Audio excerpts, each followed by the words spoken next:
গঙ্গারামপুরে বেসরকারি বাস ধর্মঘটের জট অবশেষে কাটতে চলেছে। বিধায়ক সত্যেন্দ্রনাথ রায়ের আশ্বাসের পর শনিবার সকাল থেকেই স্বাভাবিকভাবে বাস পরিষেবা চালু করার সিদ্ধান্ত নিয়েছেন বেসরকারি বাস কর্মীরা। জানা গিয়েছে, গত বিধানসভা নির্বাচনের সময় তুফানগঞ্জ বিধানসভা এলাকায় তৃণমূল ও বিজেপির একটি বচসার ঘটনা ঘটে। অভিযোগ, সে সময় বিজেপির কর্মীকে মারধরের অভিযোগ ওঠে তৃণমূলের বিরুদ্ধে। সেই ঘটনায় দেখা গিয়েছিল গঙ্গারামপুর শহরের 16 নম্বর ওয়ার্ডের গণেশ টকিজ সিনেমা হলের পার্শ্ববর্তী এলাকার বাসিন্দা তথা পেশায় বাস কন্ডাক্টর হারু কর্মকারকে। রাজ্যের পালা বদলের পর সক্রিয় হয়েছে শ্রমিক সংগঠন বিএমএস। হারু যেন কাজে যোগ না দেয় সে নিয়ে সরব হয় বিএমএস। ইতিমধ্যেই হারু একটি বাস কন্ডাক্টরের কাজে যোগ দেওয়ায় গত মঙ্গলবার রাতে গঙ্গারামপুর বাস স্ট্যান্ডে বাস কন্ডাক্টর হারু কর্মকারের সঙ্গে বিএমএস কর্মীদের বচসা বাঁধে। অভিযোগ, হারুকে মারধর করা হয়। ঘটনার প্রতিবাদে সরব হয় গঙ্গারামপুরের বেসরকারি বাস কর্মীরা। হারুকে কেন মারা হলো তা নিয়ে উত্তেজনা সৃষ্টি হয়। বুধবার অনির্দিষ্টকালের জন্য বাস ধর্মঘটের ডাক দেন বেসরকারি বাস কর্মীরা। এর ফলে বিভিন্ন রুটে বাস চলাচল বন্ধ হয়ে যায়। চরম দুর্ভোগের মুখে পড়তে হয় নিত্য যাত্রীদের। শুক্রবার বেলা 1টা নাগাদ ধর্মঘটি বাস কর্মীরা গঙ্গারামপুরের বিধায়ক সত্যেন্দ্রনাথ রায়ের সঙ্গে বৈঠক করেন। বৈঠকে বিধায়ক দ্রুত ঘটনার সমাধান ও প্রয়োজনীয় ব্যবস্থা নেওয়ার আশ্বাস দেন। সেই আশ্বাসের ভিত্তিতে বাস কর্মীরা ধর্মঘট প্রত্যাহারের সিদ্ধান্ত নেন। ফলে শনিবার সকাল থেকে গঙ্গারামপুর ও সংলগ্ন বিভিন্ন রুটে বেসরকারি বাস পরিষেবা ফের স্বাভাবিক হতে চলেছে। যাত্রীদের দুর্ভোগ অনেকটাই কমবে বলে আশা করা হচ্ছে। ট্যাক্সি স্টাফের মধ্যে কিছু আলাদা সংগঠনের ছেলেপেলে নিজেদেরকে বিএমএস বলে তারা বিএমএস বলে নিজেদেরকে স্বীকার করছে। এসে আমাদের শ্রমিকদের উপরে একটা শ্রমিকের সমস্যা ছিল, সেটা আমরা নিজেরাই সমাধান করে নিয়েছি, কিন্তু তারা মানতে নারাজ। তারা বলছে তাকে কেন কাজে বহাল করা হবে। সে একটা ভুল করেছিল। ইলেকশন পিরিয়ডে যে বিধায়ক দাঁড়িয়েছিলেন কুমারগঞ্জ বিধানসভায়, তাকে হয়তো টিএমসি দলবল অত্যাচার করেছিল, সেখানে ওই স্টাফটা উপস্থিত ছিল।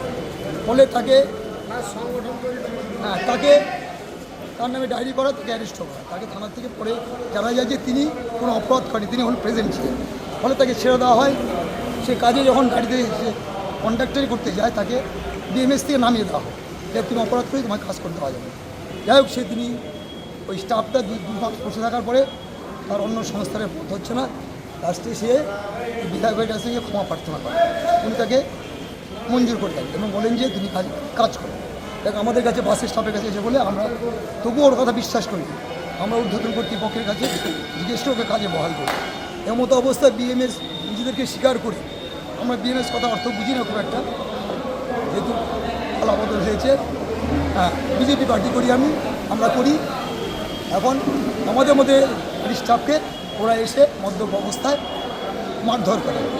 কবে মারধর করেছিল? মারধর করেছিল আজ কি বার? আজ শুক্রবার। মারধর করতে হয়েছিল মঙ্গলবার রাত্রিবেলা সন্ধ্যার দিকে।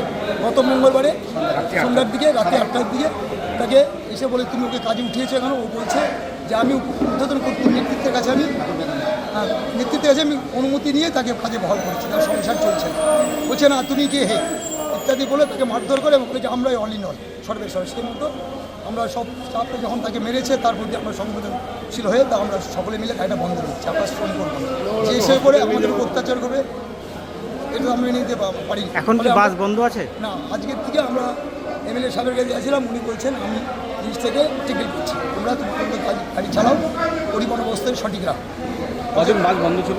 3 দিন আমাদের গাড়ি বন্ধ ছিল। কবে থেকে চালু হবে? আগামীকাল থেকে গাড়ি আমরা সকলে স্বেচ্ছা গাড়ি চালাবো। আপনার নাম? আমার নাম রঞ্জিত কুমার সাহা। কি দায়িত্ব? আমি বাসের কন্ডাক্টর। আপনাদের কোন অ্যাসোসিয়েশন? আমরা এখন বিজেপি আছি, আমাদের কোনো সংগঠন তৈরি হয়নি। আমরা এখন বিজেপি পার্টির মধ্যে আছি। না, বাস স্ট্যান্ডে বহুদিন ধরে অনবরত কিছু ঘটনা ঘটত।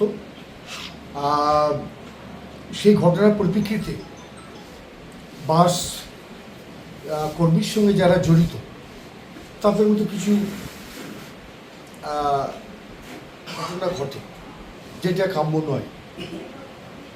সবাইকে আমি বলেছি যে আইন নিজের হাতে কেউ তুলে নেবেন না, আর মদ খাওয়াটা বন্ধ করুন। এখানে ওরা সবাই বলছে আমরা কেউ মদ খাই না, কিন্তু মদ যারা খাবে তাদেরকেও বাস স্ট্যান্ডে আমরা 2 বাস স্ট্যান্ডে আমরা মদ খেতে দেবো। ওরা মদ খেয়েই মানুষ নানা রকম অন্যায় কাজকর্মগুলো করার চেষ্টা করে, কথা দিয়ে গেছে।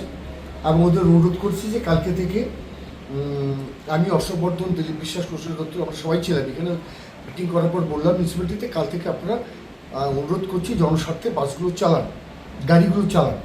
ওরা রাজি হয়েছে, বলছে আমরা কাল থেকে গাড়ি চালাবো এবং ওদেরকে আইনসঙ্গত যাতে ন্যায্য বিচার পায় সেটার জন্য আশ্বাস দিয়েছি।